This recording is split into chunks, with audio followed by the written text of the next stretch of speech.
Have you ever stopped to think what it would be like to live in a country with no beaches, no ports, and no access to the ocean at all? It sounds strange, doesn't it? After all, when we think of countries, we usually picture coastlines, ships, fishermen, and beach tourism. But the truth is, there are dozens of countries in the world that have no coastline whatsoever. These are called landlocked countries, and life inside them is very different from what you might imagine.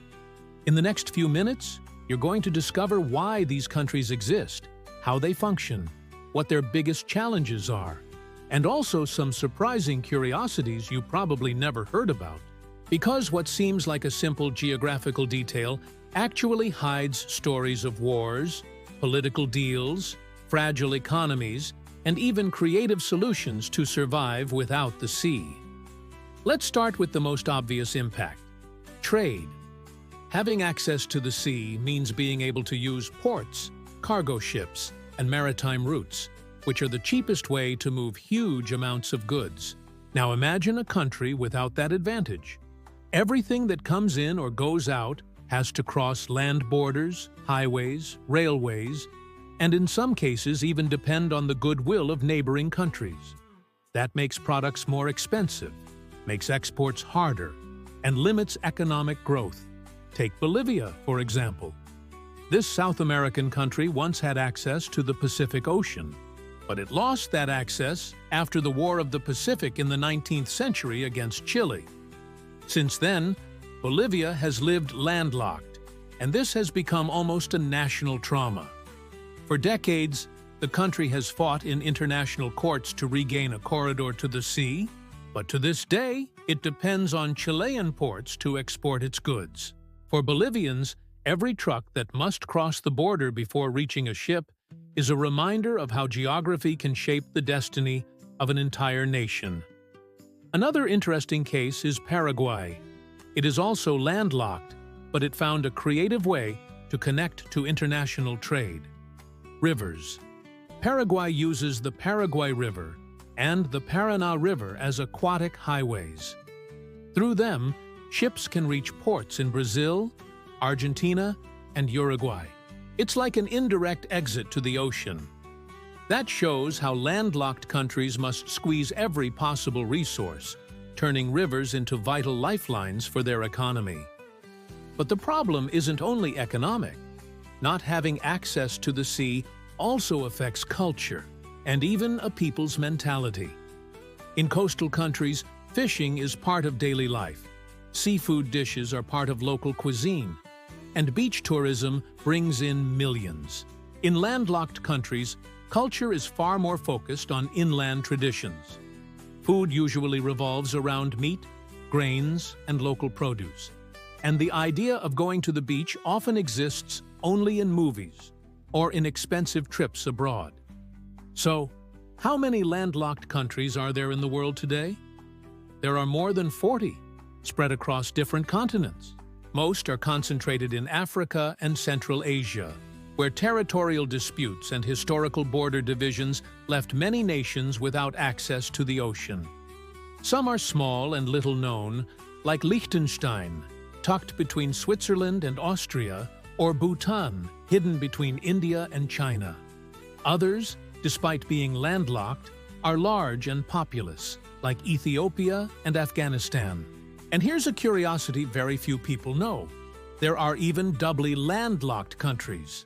That means not only do they have no coastline, but they are also surrounded only by other countries that also have no coastline. One example is Uzbekistan in Central Asia.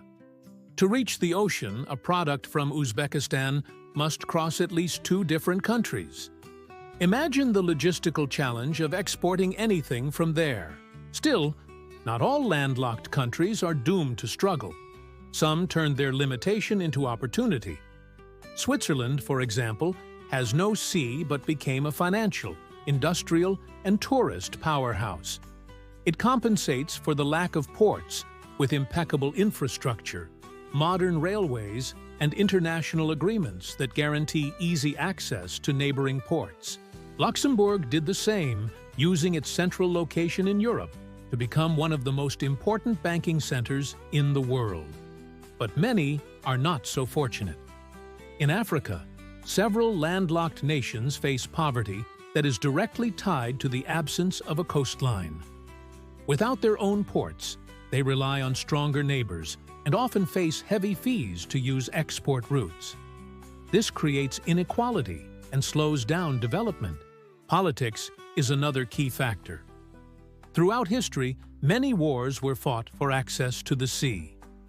Bolivia and Chile are one example, but not the only one. During World War I, access to the Baltic Sea was one of the major points of tension. Having or not having a coastline can mean economic independence or eternal dependence on your neighbors. Tourism is also heavily affected. A landlocked country that wants to attract visitors must invest in mountains, lakes, historic cities, or cultural attractions, since it cannot offer the natural appeal of beaches. That's why places like Switzerland and Austria focus on winter tourism in the Alps, while Nepal draws adventurers with the Himalayas. But the big question is, can a landlocked country ever become a global power? The answer is yes, but it's much harder. Switzerland and Austria proved it's possible. They turned their disadvantages into strategies, investing in sectors that don't depend on the ocean. While coastal nations rely on ships and maritime routes, landlocked ones must bet on knowledge, technology, and services. For most, however, the story is not so positive. Many landlocked countries remain stuck in cycles of poverty and dependence.